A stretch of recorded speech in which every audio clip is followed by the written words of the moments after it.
ची परिस्थिती खूप चांगली आहे। महाविकास आघाडीच्या दृष्टिकोनातून आम्ही आणि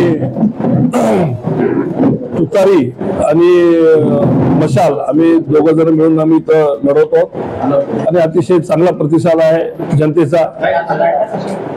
जनता आज बीजेपीच्या कारभाराला कंटाळलेली आहे आणि अतिशय चांगल्या प्रकारचा प्रतिसाद लोकांमध्ये दिसत आहे आणि आम्ही 100% इथून आम्ही निवडणूक जिंकू। सर्वच्या सर्व जागा आणि नगराध्यक्ष खूप मोठ्या फरकाने आम्ही निवडून येऊ अशी आम्हाला अपेक्षा आहे।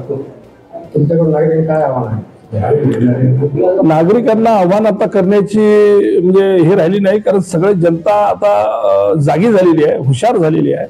त्यांना आता सगळ्या गोष्टी कळायला लागल्या की बीजेपी कोण्या पद्धतीनं सर्वसामान्य लोकांचं शोषण करत आहे आणि ज्या पद्धतीनं महागाई चाललेली आहे, ज्या पद्धतीने शेतकरी परेशान आहेत, व्यापारी वर्ग परेशान आहे, मनमानी कारभार चाललेला आहे आणि जवळपास या देशामध्ये अराजकता या बीजेपी वाल्यांनी माजून ठेवलेली आहे।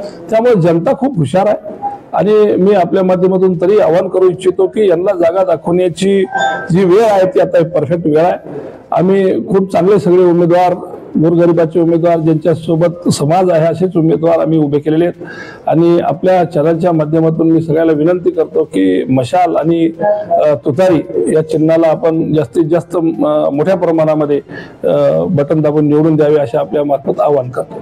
तुमचे उमेदवार निवडून आल्यावर नागरिकांसाठी काय विकास करणार? आमचे सर्व उमेदवार हे जनतेमध्येच राहणारे उमेदवार आहेत। शिवसेना असो की राष्ट्रवादी काँग्रेस असो, हे शरद पवारचे जे काही आम्ही माणसं मावळे आहोत, आम्ही जनतेमध्ये हमेशाच असतो।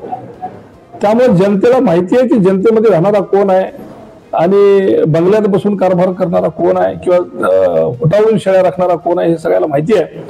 त्यामुळं 100% आमची माणसं जे आहेत ते ग्राउंडवर असतात। मी जरी आज खासदार असलो तरी आम्ही सुद्धा ग्राउंडवर असतो, सातत्याने फिरत असतो, सातत्याने जनतेमध्ये असतो आणि आमचे सुद्धा उमेदवार सातत्याने जनतेमध्ये असतील आणि चांगल्यातले चांगले कामं जे काही जनतेची अपेक्षित आहेत, सर्वसामान्य जे कामं आहेत, या किनवटचा विकास आहे, जे काय आज आपण आदिवासी किंवा मागासलेला भाग म्हणून आपण ज्याला ओळख झालेली आहे या किनवटची, ते पुसून टाकून एका दिवशी आम्ही हे किनवटला एक मोठ्या शहरामध्ये तब्दील करू, एक चांगलं शहर म्हणून तब्दील करू, लोकांना सुविधा देऊ आणि एक चांगलं शहर हे किनवट आम्ही बनवून दाखवू।